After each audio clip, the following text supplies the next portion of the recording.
Bonjour et bienvenue dans ce tutoriel de configuration d'un Poolcop depuis l'interface Poolcopilot.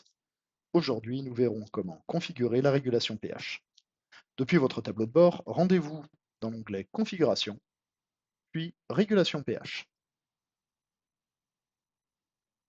Après avoir correctement installé votre système de régulation pH sur l'auxiliaire dédié nommé pH de votre coffret mural Poolcop, aussi appelé CCU, la première chose à faire est de cocher la case Installer.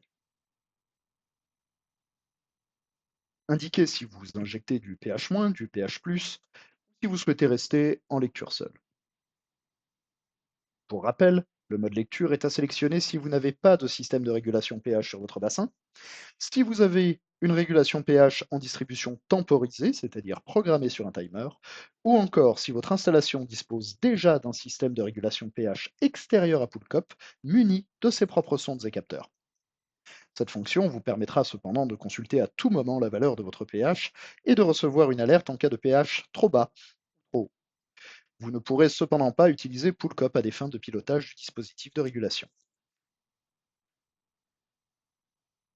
Si vous injectez du pH- ou du pH+, déterminez alors en minutes la durée maximale pendant laquelle Poolcop est autorisé à injecter le produit lors de chaque cycle.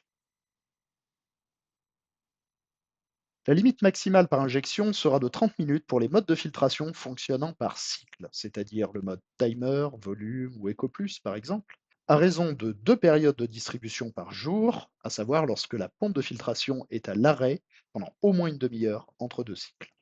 En mode de filtration auto 24-24, la limite maximale par injection passera de 30 à 15 minutes, à raison cette fois d'une distribution toutes les heures, soit 24 injections par jour de 15 minutes.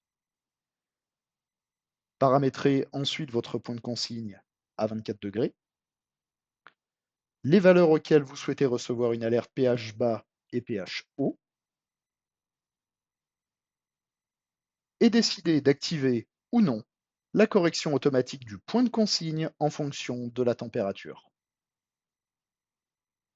Activer la correction par température vous permet de tirer pleinement profit de la technologie référence flottante embarquée sur votre sonde PHORP Poolcop. Fonctionnalité cloud. Vous pouvez ici définir le nombre de mesures pH à réaliser de 2 à 12 fois par jour ou laisser Poolcop en décider de façon automatique. En automatique, Poolcop tiendra notamment compte du mode de filtration choisi.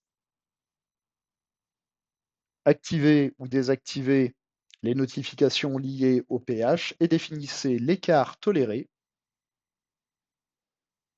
entre la mesure et votre point de consigne. Pour finir, n'oubliez pas qu'un point d'information complémentaire se trouve à votre disposition.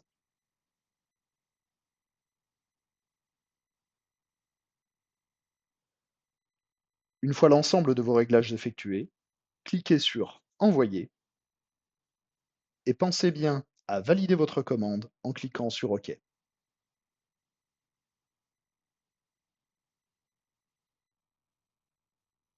La configuration de la régulation pH de votre Poolcop est désormais terminée.